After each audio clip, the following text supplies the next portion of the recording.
front of me is Samsung Galaxy Tab Active5 Pro, and today I would like to show you where you can locate all your downloads.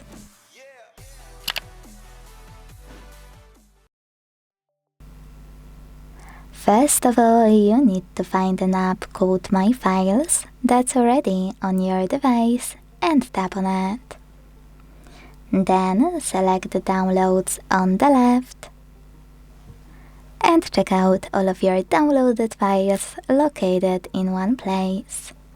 Now to open one, click on it, tap on one of your apps and decide if you want to open this type of file in this app just once or always. Now you can manage your file thanks to all of those options at the top right corner. Most people miss though that you can also hold any file here and access all of those options right away. Thanks so much for watching. If you enjoyed this video, leave a like, comment and subscribe. Bye!